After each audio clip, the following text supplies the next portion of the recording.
Rios de água viva. Abra sua Bíblia em João no capítulo 7. Rios de água viva, João capítulo 7. Eu quero ler a partir do verso 25. E vamos até o verso 39. João 7, de 25 a 39. Rios de água viva. Alguns do povo que moravam em Jerusalém começaram a perguntar uns aos outros: não é este o homem a quem procuram matar? Aqui está ele, porém, falando em público e não lhe dizem coisa alguma. Será que nossos líderes acreditam que ele é o Cristo?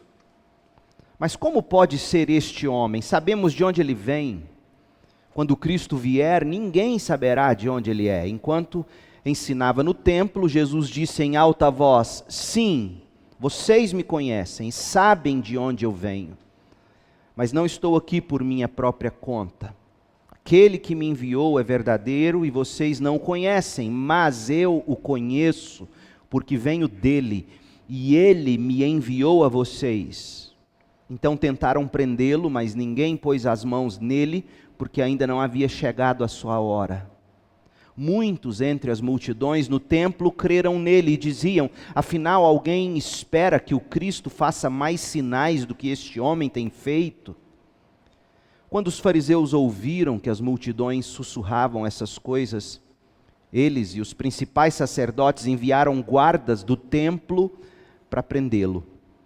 Jesus, porém, lhes disse: estarei com vocês só um pouco mais, então voltarei para aquele que me enviou. Vocês procurarão por mim, mas não me encontrarão, e não poderão ir para onde eu vou. Os judeus se perguntavam: para onde ele pretende ir? Será que planeja partir e ir aos judeus em outras terras? Talvez até ensine aos gregos. O que ele quer dizer quando fala: não procurarão por mim? Vocês procurarão por mim, mas não me encontrarão, e não poderão ir para onde eu vou. No último dia, o mais importante da festa, Jesus se levantou e disse em alta voz: quem tem sede, venha a mim e beba. Pois as Escrituras declaram: rios de água viva brotarão do interior de quem crer em mim. Quando ele falou de água viva, estava se referindo ao Espírito que seria dado mais tarde a todos que nele crescem. Naquela ocasião, o Espírito ainda não tinha sido dado, pois Jesus ainda não havia sido glorificado. Esta é a palavra do Senhor. A seca, ela castiga o nosso Nordeste desde sempre. E o desespero de viver sem água no Nordeste ficará eternizado no livro Vidas Secas, que os estudantes do ensino médio não gostam, e até compreensível, uma obra clássica da literatura brasileira, escrita por Graciliano Ramos, publicado em 1938, com um português às vezes bem arcaico, carregado de regionalismos. Fica, portanto, um pouco difícil a leitura e a compreensão do texto. Mas é uma história bela de se ler. O livro é inspirado em muitas histórias que o autor Graciliano acompanhou na infância sobre a vida de retirantes. E no enredo, dois personagens se destacam: o pai, Fabiano, e a cadela, quem lembra o nome? Baleia. Vocês já leram o livro? São personagens famosos da literatura brasileira. Eu quero ler para vocês um pequeno trecho do capítulo 1, Mudança. E por que eu quero lê-lo? Porque eu quero que você tenha um vislumbre, nós tenhamos um vislumbre do desespero que é viver sem água.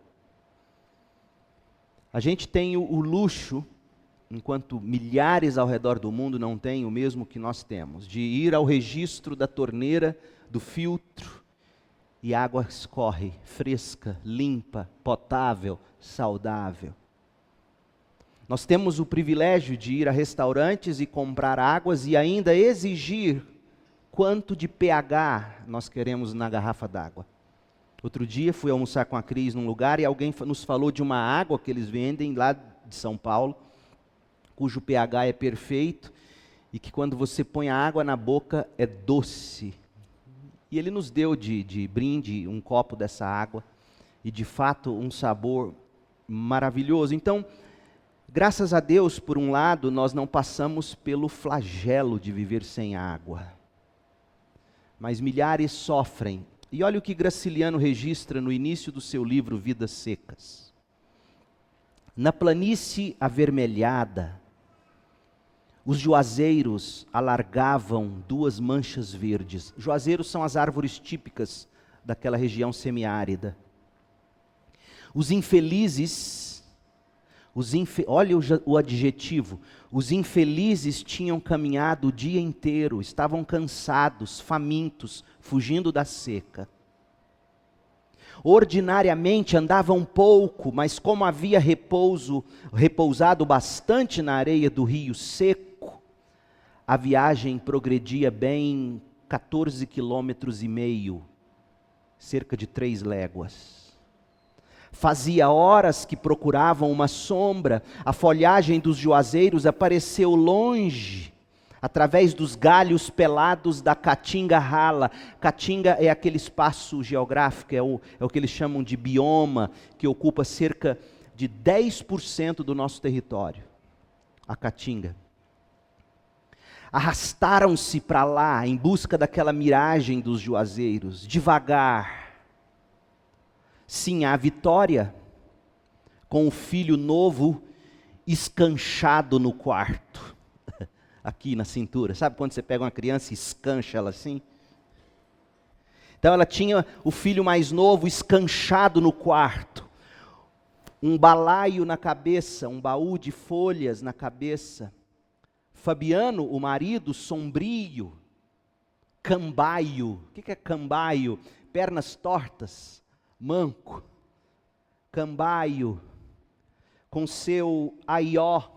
O que é o aió? É a capanga feita de fibras trançadas que você usa para guardar a caça. Então, imagine Fabiano, cambaio, com aió de um lado, a tiracolo, a cuia pendurada numa correia presa ao cinturão, a espingarda no ombro. Quando o menino mais velho e a cachorra-baleia vinham atrás. Os juazeiros se aproximaram, depois sumiram, parecia miragem. O menino mais velho pôs-se a chorar, sentou-se no chão. Fabiano diz: "Anda, condenado do diabo", gritou-lhe o pai. Não obtendo resultado, fustigou-o com a bainha da faca de ponta. Mas o menino esperneou acuado, depois sossegou, deitou-se, fechou os olhos. Fabiano, o pai, ainda lhe deu algumas pancadas e esperou que o menino se levantasse. Como isto não aconteceu, Fabiano espiou os 4 cantos, zangado, praguejando baixo. A caatinga estendia-se de um vermelho indeciso, salpicado de manchas brancas que eram ossadas. O vôo negro dos urubus fazia círculos altos em redor de bichos moribundos. "Anda, excomungado!" gritou Fabiano. O pirralho não se mexeu e Fabiano, o pai, desejou matá-lo. Tinha o coração grosso. Queria responsabilizar alguém pela sua desgraça. A culpa era do menino. A seca aparecia-lhe como um fato necessário e a obstinação da criança irritava-o. Certamente esse obstáculo miúdo não era culpa dele, mas dificultava a marcha, a teimosia da criança. E o vaqueiro precisava chegar, não sabia onde. Percebe o desespero? Um filho que não aguenta mais andar, cai no chão. E o pai desesperado por ele e por os demais da família, xingando, esbravejando, de sede, de cansaço. O texto continua: tinham deixado os caminhos cheios de espinhos e seixos. Por onde pisavam havia espinhos e seixos. Seixos são fragmentos de pedras. Pedras não são nem pedregulhos, nem pedra muito grande, mas várias no chão, o bastante para machucar seu pé. Fazia horas que eles pisavam à margem do rio, a lama seca e rachada que escaldava os pés. Agora ouça essa cena. Pelo espírito atribulado do sertanejo passou a ideia, ouça, de abandonar o filho naquele descampado. Pensou nos urubus, nas ossadas, coçou a barba ruiva e suja, e resoluto examinou aos redores. Sinhá Vitória estirou o beiço, olha aqui, estirou o beiço, mostrando para ele, estirou o beiço, indicando vagamente uma direção, e afirmou com alguns sons guturais que eles estavam perto, ou seja, não mata o menino, olha lá, está chegando. Fabiano meteu a faca na bainha, guardou no cinturão, agachou-se, pegou no pulso do menino que se encolhia, os joelhos encostados no estômago, posição fetal, frio como um defunto. Aí a ira desapareceu e Fabiano teve pena. Impossível abandonar o anjinho aos bichos do mato. Entregou a espingarda a Sinhá Vitória, pôs o filho no cangote, levantou-se, agarrou os bracinhos que caíram sobre o peito, moles, finos como cambitos. Sinhá Vitória aprovou esse arranjo, lançou de novo o beiço e mostrou a direção. E a viagem prosseguiu, mais lenta, mais arrastada, num silêncio grande. É desesperador viver sem água. É um desespero. E eu leio para você ter essa noção, para você ver essa imagem, como nós, graças a Deus, não passamos por isso. Ainda existem centenas de milhares pelo mundo que padecem a falta de água. Jesus sabe o quanto é desesperador viver sem água.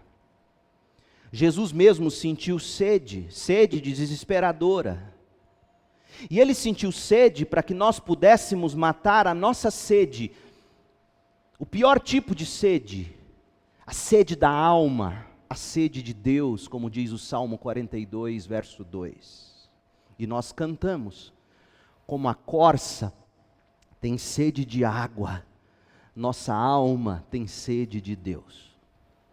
Você se recorda dos últimos brados de Jesus lá na cruz, o Cordeiro de Deus, antes de morrer, em João 19, verso 28, Jesus sabia que sua missão havia terminado, e para cumprir as Escrituras disse: tenho sede. Havia ali uma vasilha com vinagre, de modo que ensoparam uma esponja no vinagre e colocaram a ponta de um caniço de isopo e a ergueram até os lábios de Jesus. Depois de prová-la, Jesus disse: está consumado. Então inclinou a cabeça e entregou o seu espírito. Morreu. Jesus passou sede para matar nossa sede. Nas terras relativamente secas de Israel, a sede seria e é uma figura de linguagem mais do que apropriada para descrever a necessidade que todos nós temos de salvação e de satisfação em Deus. Daí o convite público que Jesus faz em alto e bom som, no último dia da festa, que era a festa dos tabernáculos, João 7,37, a festa dos tabernáculos, a festa das colheitas, onde por ter havido chuva abundante, colheram o bastante. E eles ficavam acampados na cidade santa, em Jerusalém, em tabernáculos, para se lembrarem dos dias do deserto, quando saíram do Egito, e Deus mesmo cuidou de dar para eles no deserto água e maná.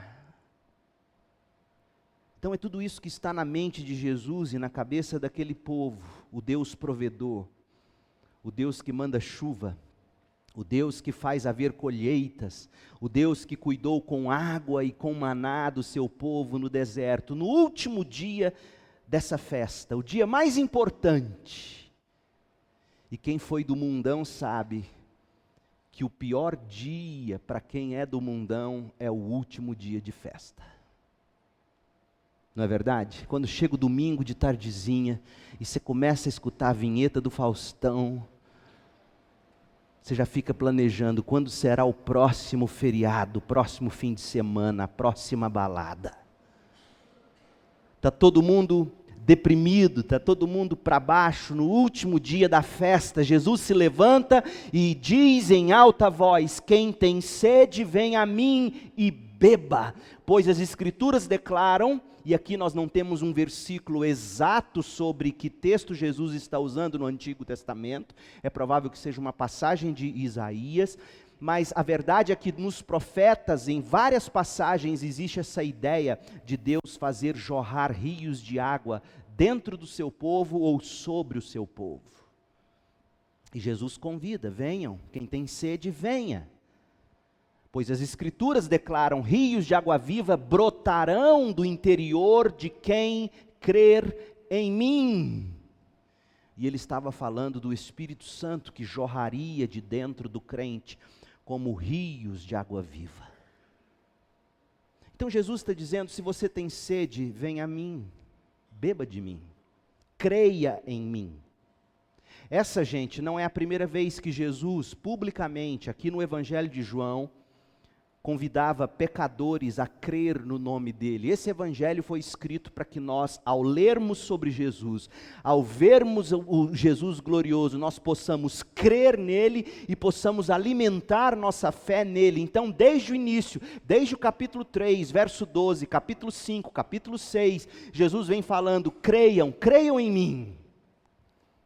Mas não somente isso. Essa não é a primeira vez que Jesus pinta a salvação como sendo beber de água viva. Lá para a mulher samaritana, no capítulo 4, a partir do verso 10, Jesus diz àquela mulher: se ao menos você soubesse que presente Deus tem para você e com quem você está falando, você me pediria e eu lhe daria água viva.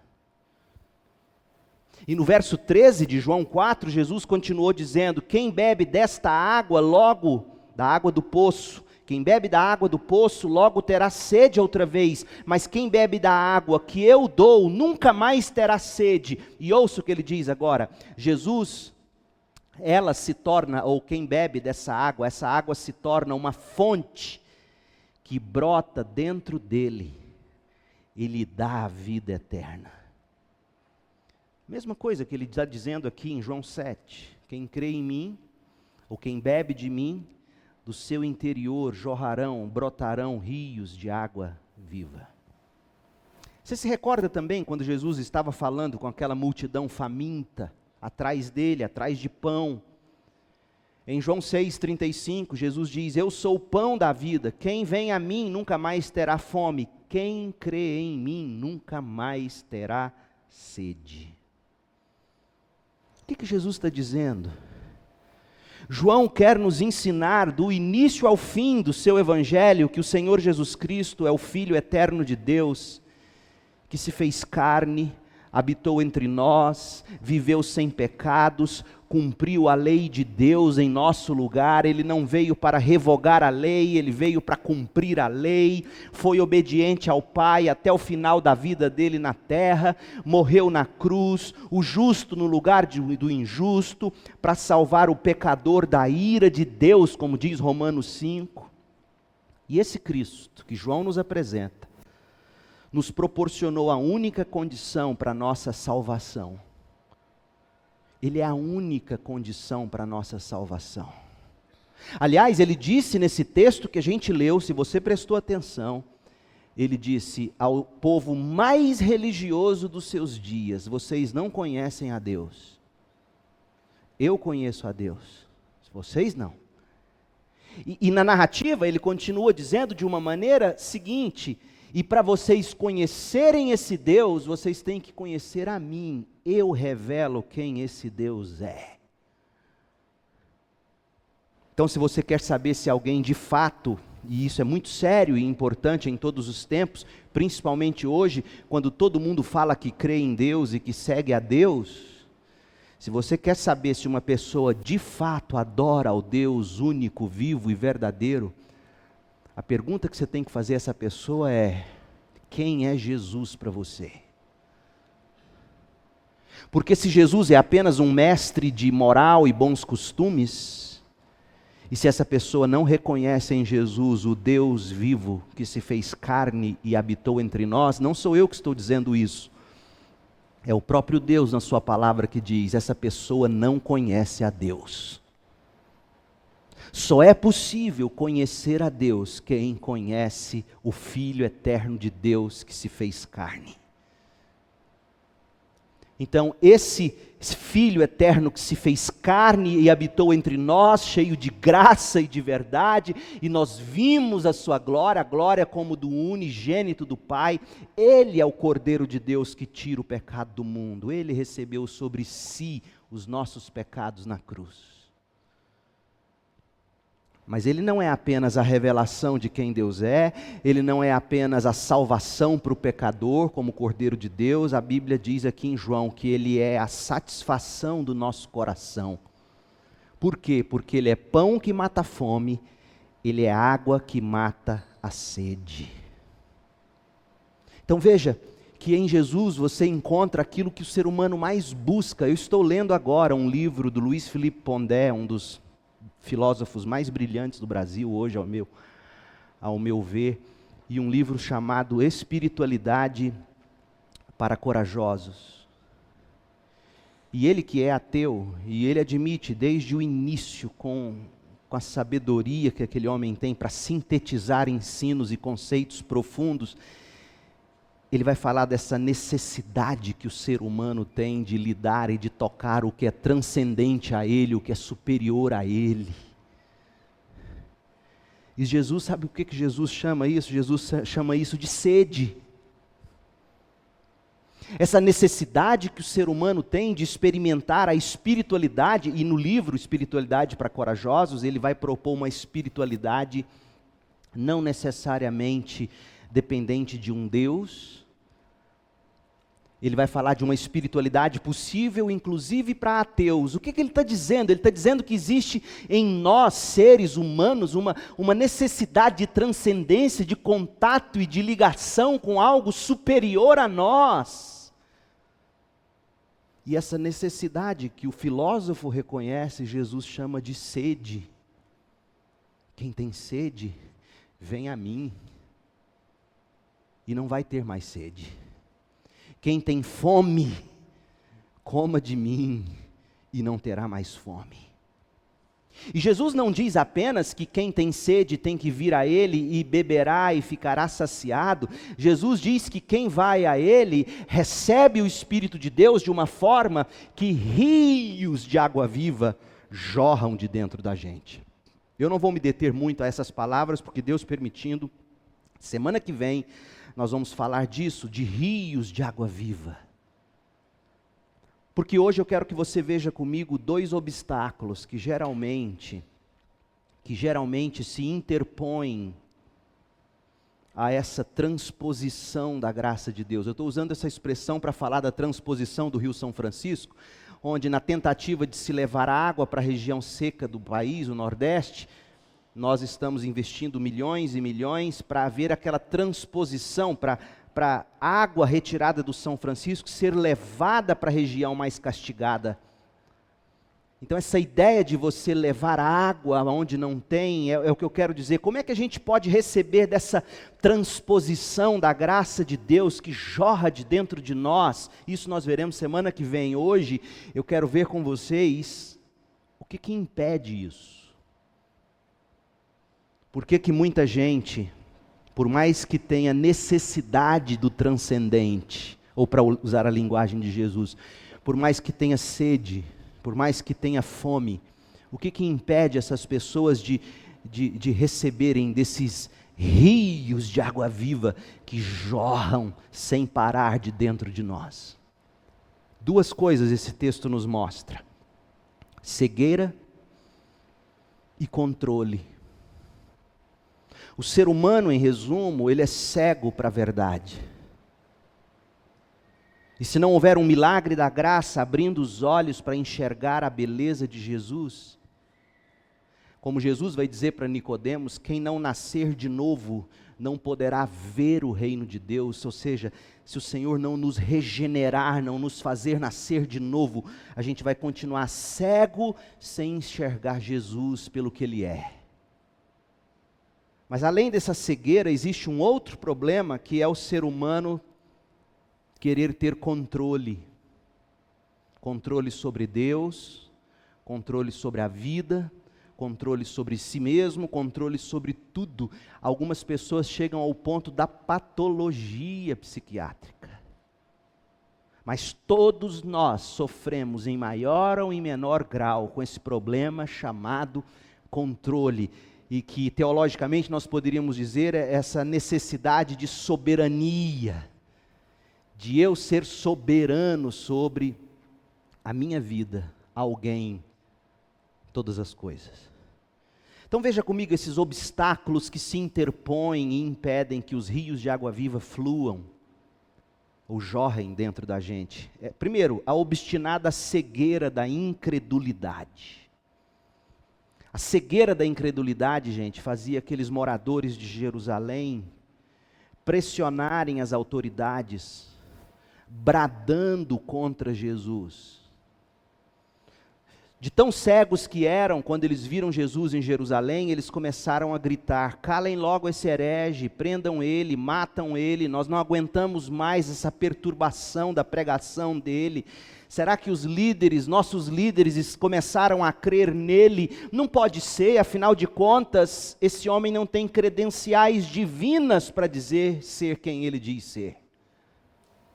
Olha o que o texto diz, versos 25, 26 e 27. O texto diz assim: alguns do povo que moravam em Jerusalém começaram a perguntar uns aos outros: não é este o homem a quem os líderes procuram matar?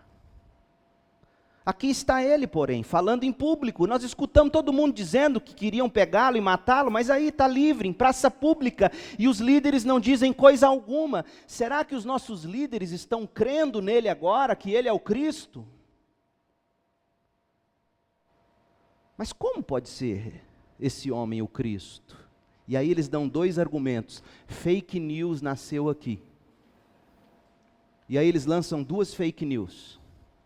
Primeira, verso 27, sabemos de onde ele vem. Mentira, vocês torceram os fatos. Segunda fake news, quando Cristo vier, ninguém saberá de onde ele é. Mentira, existem profecias dizendo de onde ele viria. Então a primeira fake news, eles dizem assim: nós sabemos de onde ele vem. Sabe o que eles queriam dizer? Na verdade, eles estavam dizendo o seguinte: eles queriam dizer que Jesus nasceu em Nazaré. Sabemos que ele é de Nazaré, que Jesus é um galileu, e sendo de Nazaré e sendo um galileu, isso naturalmente desqualificaria ele como Messias. Por acaso sai alguma coisa que presta de Nazaré? Lembra quando dizem isso?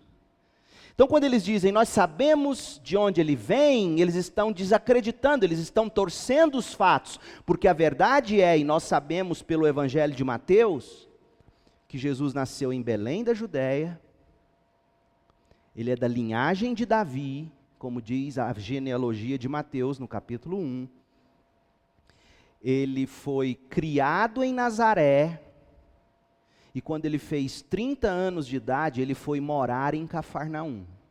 Essa é a história real de Jesus.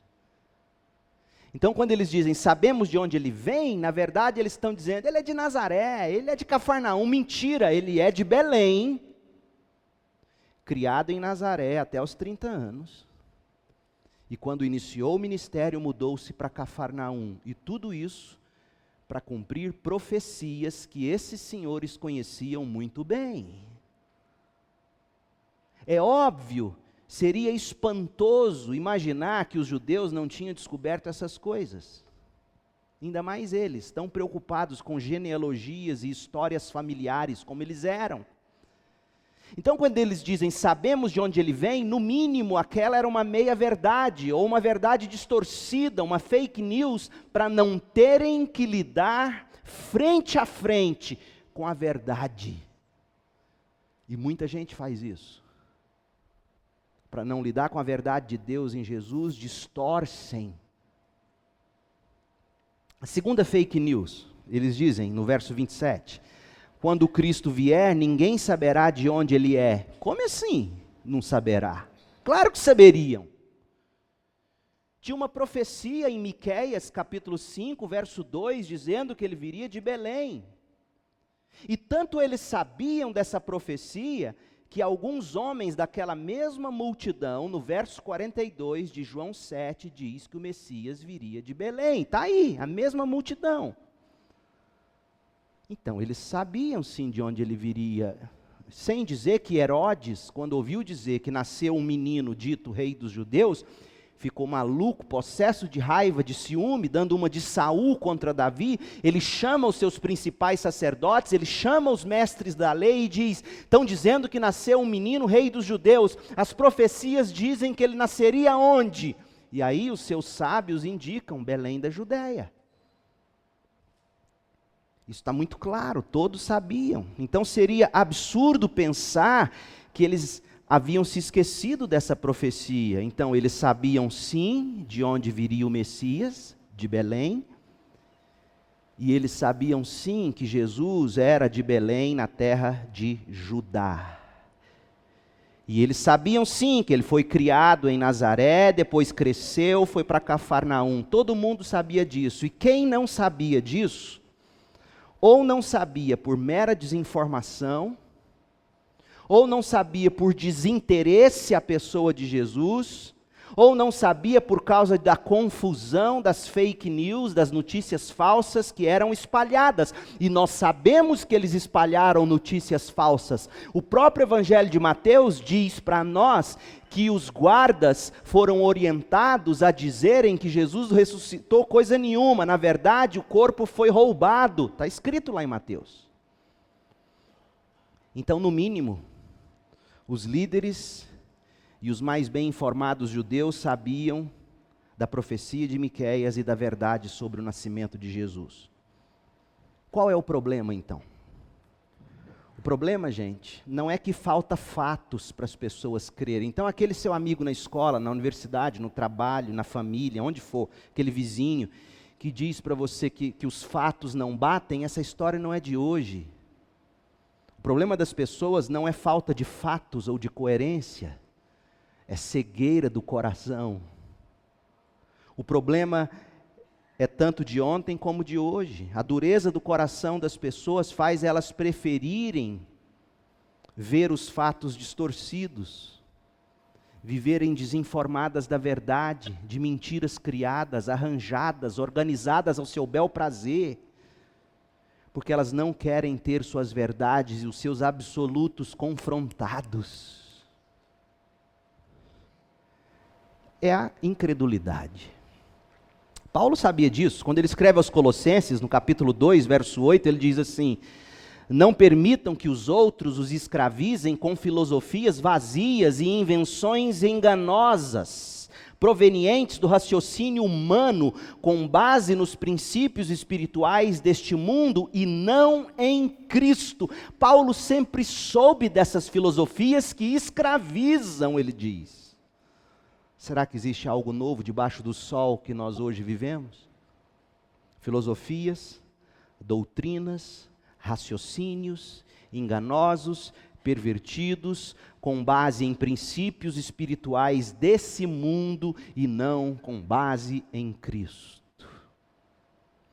E a Timóteo, Paulo escreveu na segunda carta, capítulo 4, a partir do verso 3, ele diz que virá o tempo em que as pessoas já não escutarão o ensino verdadeiro, eles sentirão coceiras nos ouvidos, seguirão seus próprios desejos. Veja, não é seguirão a coerência de determinados filósofos, ou a coerência de determinados doutrinadores, ou a coerência de determinada filosofia de vida, não. Paulo conhece que o problema do ser humano é o coração que deseja o que não é Deus. Seguirão os próprios desejos, e os seus desejos farão eles encontrarem os mestres que eles julgam ser os melhores. Então, de novo, o que o seu amigo ou amiga incrédulos, que tentam desacreditar sua fé e colocar você num canto na parede, precisam, não é tanto de coerência, mas é de um novo coração. Porque enquanto não tiverem um novo coração, seguirão seus próprios desejos, buscando mestres que lhes digam apenas aquilo que agrada a seus ouvidos, 2 Timóteo 4:3. Vão rejeitar a verdade, vão correr atrás de mitos, diz Paulo. Por quê? Porque falta conteúdo, porque falta coerência, porque faltam dados, porque falta verificação empírica, científica? Não, porque o desejo do coração é por tudo que não é Deus. Então, por causa dessa obstinada cegueira da incredulidade, o que o ser humano mais precisa é de duas coisas. Primeiro, da regeneração do coração pecador, fazendo nascer de novo, e da iluminação da mente para a verdade. É por isso que em João 16, de 8 a 14, quando Jesus fala que é necessário ele ir, para que ele envie o Espírito, e esse Espírito que seria e foi enviado por ele, iria convencer as pessoas do pecado, da justiça e do juízo, iria regenerar as pessoas, convertê-las, e esse Espírito, em segundo lugar, iria guiar essas pessoas, conduzi-las em toda a verdade. Está tudo aqui em João. João é coerente, ouça João, leia João de novo e de novo, e você vai se encantar com detalhes que ele vai costurando ao longo desse evangelho inteiro, numa bela coxa de retalhos, linda e maravilhosa, não no sentido de coisas incoerentes juntas, mas no sentido de uma beleza extraordinária.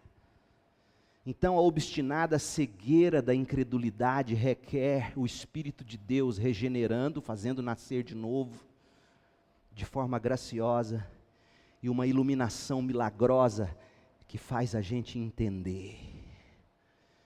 Então esse é um bom momento para você parar e pensar: será que eu não tenho crido como eu devo? Porque meus desejos continuam corrompidos, eu continuo amando mais as trevas do que a luz? Pode ser. Eu digo pode ser porque há momentos na vida da gente em que a gente atravessa tempos de muita escuridão espiritual. O crente atravessa noites escuras da alma. E nesses momentos, geralmente, o nosso coração não vai ter muito desejo por Deus. Às vezes a gente passa por isso, é natural. Mas pode ser que no fundo você, na verdade, nunca tenha nascido de novo, por mais que seja convencido da doutrina. E nunca foi de fato iluminado ou iluminada pelo Espírito de Deus, abrindo a sua mente, encantando você com Jesus, mostrando Jesus de uma forma bela e gloriosa, e você dizer: eu amo esse Jesus. Precioso é Jesus para mim, como a gente canta. Então esse é o primeiro obstáculo, é essa cegueira obstinada, essa incredulidade que distorce fatos, que mente, que ajunta verdades, conceitos e conteúdos que vão ser convenientes aos nossos desejos pecaminosos. E a cura para isso é o Espírito de Deus. Então, para esse amigo e amiga, ou filho, ou cônjuge, ou parente que você tanto ama e que ainda rejeita a verdade, o que você precisa mais fazer por ele é orar. é jejuar por ele, é pedir que Deus coloque fome nele, sede nele. Porque o Jesus mesmo disse: quem tem sede, vem a mim e beba. A pessoa tem que sentir a sede. E quem vai produzir sede, ou fazê-la entender e enxergar que a sede dela é sede de água, água viva, é o Espírito de Deus. O segundo obstáculo é essa incansável tentativa de controle. A partir do verso 28 até o verso 36, esses moradores de Jerusalém, eles não conseguiram calar a voz da verdade, eles eram incrédulos, cegos, obstinados. E aí eles tentam escrever a história ao seu próprio modo, ao seu próprio gosto. E veja o que eles tentaram fazer com Jesus. E olha o que eles ouviram de Jesus. Verso 28, enquanto ensinava no templo, Jesus disse em alta voz: sim, vocês me conhecem. Vocês sabem exatamente onde eu nasci e onde eu fui criado. Vocês sabem de onde eu venho. Vocês não me enganam com essa fake news. Eu sei que vocês sabem. Mas o que vocês precisam de fato saber é que eu estou aqui por minha própria conta. Eu escolhi vir.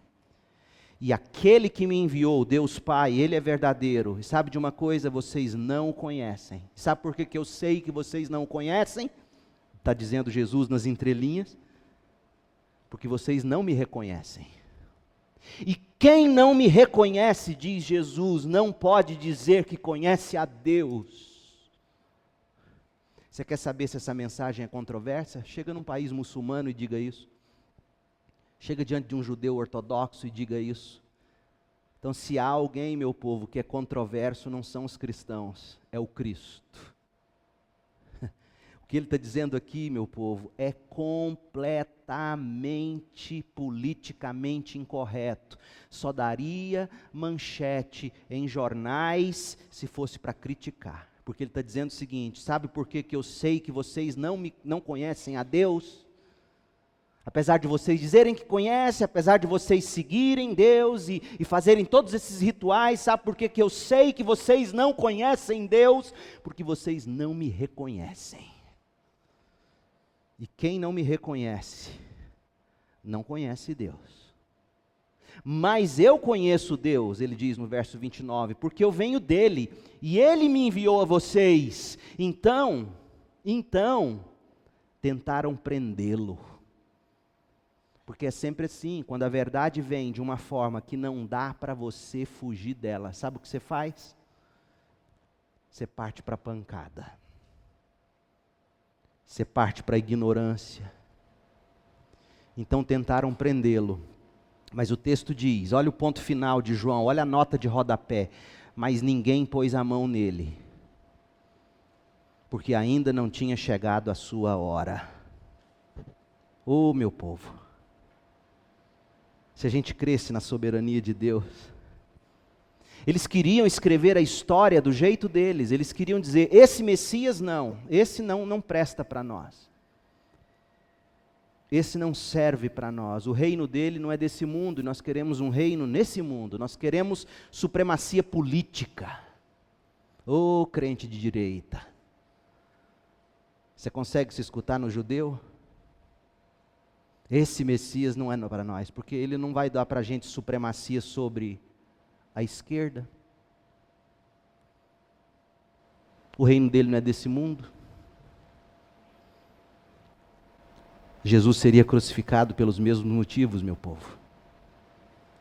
Como eu estou triste com o que eu tenho visto. De crente, perdendo amizade com crente, por causa de ideologia política. Mas esse é outro sermão. Não está nem no meu esboço. Não sei por que eu entrei. Mas Jesus está dizendo, eu vim salvar a vida de vocês. Eu vim ser água, pão. E eles falam, não, mas isso a gente não quer. Então sabe o que nós vamos fazer? Nós vamos te matar. Nós vamos te prender e nós vamos te matar. Porque esse Messias passa. Vamos esperar o outro. A fila anda, que vem o próximo. E aí a Bíblia diz que Deus é soberano e diz, não, você não vai pôr a mão em mim. Sabe por quê? Porque não é chegada a minha hora. Esse é meu Deus. E aí eu viro o Daciolo, glória a Deus. Porque isso aqui é lindo demais. Eu me arrepio. E aí Jesus chega diante de Pilatos. Jesus chega diante de Pilatos. E Pilatos vira para ele em João 19, verso 9, levou Jesus de volta para dentro do palácio, e Pilatos lhe perguntou: de onde você vem? Jesus, porém, não respondeu. Ficou mudo. Crente, tem hora que você tem que calar. E nunca houve um tempo em que a gente mais precisou calar. De onde você vem? Jesus, porém, não respondeu. Aí, no verso 10, Pilatos dá uma de: eu quero te ajudar, rapaz, presta atenção. Quero te ajudar. Por que você se nega a falar comigo? Perguntou Pilatos. Presta atenção, eu quero ajudar essa causa sua. Estou do seu lado. Você não sabe que eu tenho autoridade para soltá-lo e para crucificá-lo? Ele está dizendo isso para o Senhor da glória, para o Deus soberano. Você não fala comigo, você não sabe que eu mando aqui. Aí Jesus responde. Sabe por que ele responde? Ele não responde porque ele queria ter a palavra final sobre Pilatos. Ele responde porque ele queria ver Pilatos livre dessa idolatria do poder. Pilatos, você está tão enganado. Pilatos, você não teria autoridade alguma sobre mim se essa não fosse lhe dada de cima. Você tem autoridade, eu a reconheço. Mas foi meu Pai que te deu. Portanto, aquele que me entregou a você tem um pecado maior, se referindo aos fariseus, a Judas, etc. Então Pilatos tentou libertá-lo. Então, quando a gente volta para o nosso texto aqui, João 7,30, ninguém pôs a mão nele, porque ainda não havia chegado a hora. Você tem que se lembrar de uma coisa preciosa: Cristo sofreu por sua própria livre vontade. Ele foi crucificado porque ele escolheu ser crucificado. Ele morreu na hora que ele quis morrer. Jesus, em nome de Jesus, meu povo, não vejam Jesus como mártir. Jesus não é mártir, Jesus é Salvador. Ele teve domínio, inclusive, sobre a hora de ir para a cruz, sobre a hora de dar seu último suspiro. Pai, nas tuas mãos eu entrego o meu espírito. E morreu. Fala para mim se existe outro igual a ele. Se nós entendêssemos essa verdade, se nós crêssemos que os planos e os decretos de Deus são eternos, que homem nenhum é capaz de frustrá-los, modificá-los, anulá-los, se nós crêssemos que foi o amor de Deus e a graça de Jesus que levou Jesus à cruz, se a gente entendesse que até a pior de todas as maldades, que foi a de crucificar o Senhor da glória, até mesmo essa pior de todas as maldades, foi desenhada por Deus, permitida por Deus, decretada por Deus, para o nosso bem e salvação. Se a gente acreditasse, crente, se a gente acreditasse que esse país não está nas mãos de nenhuma ideologia, mas de Deus, a gente conseguiria orar pelos de esquerda e olhar para eles com compaixão e não com ódio. Se a gente cresce na soberania de Deus, a gente conseguiria olhar para os de direita e, em vez de ódio, a gente oraria. Porque deixa eu repetir para você, esse mundo não está desgovernado, o Brasil não está desgovernado. Deus é ainda e sempre será o soberano do universo. Creia nisso, porque se você não crer nisso, você não vai conseguir amar, você só vai odiar. Amar sem medo de amar. O amor lança fora o medo. O medo de direita, o medo de esquerda, O amor lança fora. Mas você só consegue amar assim se você crê que Deus é poderoso para virar para Pilatos e dizer: não, essa autoridade que eu reconheço foi meu Pai que te deu. Se você de fato crê naquilo que João registrou no capítulo 7, verso 30, ninguém pôs a mão nele, porque ainda não era chegada a hora. Se a gente entender isso, que os fios de cabelo da nossa cabeça estão contados, uns são mais fáceis de contar que o outro, né, Júlio? Tudo, a soberania de Deus sobre tudo, sobre todos, que até uma enfermidade que nos acomete, se ela nos acomete, é porque Deus sabe o que Ele tem para nós. Deus sabe quando Ele leva o pastor, sua esposa e o filhinho de 8 anos, e deixa o de 6 anos vivo, 2 dias, dentro do carro, vendo o papai, mamãe e o irmão mortos. Deus sabe. E Deus vai cuidar daquele de 6 anos que ficou vivo. E Deus vai fazer dele alguém, para a glória de Deus. Quando a gente crê nessas coisas, presta atenção, meu povo, vai embora o medo, vai embora o desespero. Sabe o que fica? Paz, amor, perseverança, andar a 2ª milha. Tomou a capa, você dá a blusa, dá num tapa de um lado, você dá o outro. Você dá conta de ser assim, crente? Não, nem eu. Mas o Espírito de Deus em nós, jorrando rios de água viva, produzindo em nós milagre. Então deixa eu pedir pelo menos aos irmãos da CIB, já que eu sou o seu pastor, não vamos fazer sarcasmo mais, certo? Para de sarcasmos políticos, ideológicos. Para. Isso não é cristão, para. Creia na soberania de Deus, creia no tempo de Deus.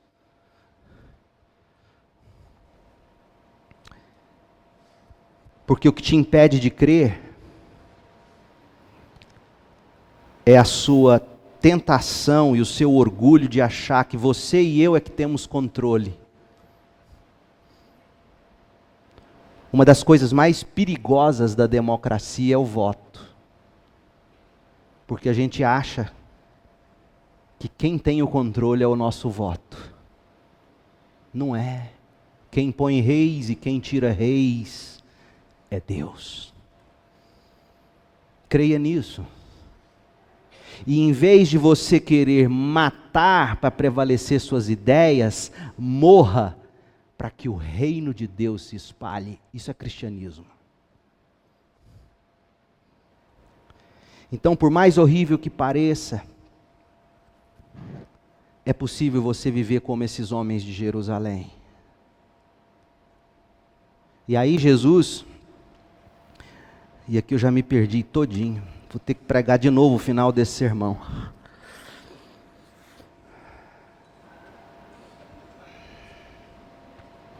Vamos encerrar aqui. Eu volto semana que vem, se eu viver até lá. Meu povo, 2 coisas a gente precisa matar hoje à noite, pelo poder do Espírito. Essa cegueira obstinada, que nos faz distorcer fatos, verdades, criar histórias, porque a gente não quer lidar com a verdade de Deus em Jesus. Isso só é resolvido não quando melhores argumentos nos são apresentados, mas quando o coração é regenerado. E o segundo obstáculo que a gente precisa derrubar pelo poder do Espírito é essa incansável tentativa de ter controle. Quando Deus nos diz que as coisas só acontecerão ao seu tempo. Tempo dele, de Deus. E quando ele diz que nenhuma autoridade é entregue a qualquer democracia, a qualquer país, a qualquer líder, a qualquer congresso, nenhuma autoridade é dada se não vier de Deus. creia nisso. E hoje à noite eu estou aqui para te dizer que você precisa abrir mão da sua vida. Porque Jesus termina esse texto antes de falar do convite, venham, bebam. Os judeus continuam argumentando com ele a partir do verso 31. E aí Jesus diz no verso 33, eu estarei com vocês só mais um pouco, e aí eu vou voltar para o meu Pai que me enviou. E aí Jesus conta algo que é tenebroso, vocês vão procurar por mim, mas não me encontrarão. E vocês não poderão ir para onde eu vou. E aí os judeus, mas para onde ele vai? Vai pegar para outros judeus? Aí eles entram naquela paranoia deles. Mas Jesus está falando algo tão sério. Ele está dizendo em outras palavras o seguinte, arrependa-se e creia enquanto é tempo. Porque pode chegar o dia em que vocês vão me procurar, e vai chegar o dia em que vocês vão me procurar e não vão me achar. E pior, vocês não poderão ir para onde eu vou. Se você não deixar Deus curar a incredulidade do seu coração, e se você não entregar o controle da sua vida, do seu país, da sua família, para Deus, você não seguirá Jesus. Para você ter rios de água viva fluindo, você precisa quebrar essas duas barreiras, ou deixar Deus quebrá-las. Incredulidade e controle. Você tem problema com controle? Feche seus olhos agora e diga, Senhor, em nome de Jesus, quebre o meu controle. Eu quero crer. Ore agora, ore, repita em voz baixa no seu coração, repita comigo. Eu quero crer que o Senhor é o soberano sobre mim, sobre tudo e sobre todos. O soberano sobre a minha enfermidade, o soberano sobre os meus problemas, o soberano sobre o meu país, o soberano sobre tudo. Nada acontece, não cai um pardal sem sua autorização. O Senhor sabe quantos fios de cabelo eu tenho na cabeça. O Senhor, meu Deus, é quem derrama autoridade sobre quem quer que seja. O Senhor dá a quem o Senhor quer. Nada acontece antes nem depois do seu tempo. Ó Deus, ajuda-me a crer nisso. E também peça a Deus, em nome de Jesus, quebra a minha incredulidade, a minha cegueira, arranca as vendas dos meus olhos e faça-me vê-lo, enxergá-lo. Que eu não viva mais atrás das minhas verdades, das misturas dos meus conceitos, das minhas distorções. Porque eu quero que rios de água viva fluam, jorrem dentro de mim. Ó Deus, eu quero ir para onde o Senhor vai. Eu quero poder procurá-lo e achá-lo. Ó Deus, faça que isso ocorra em mim e em cada um dos que me ouvem. Em nome de Jesus. Amém. Deus abençoe você com graça e paz.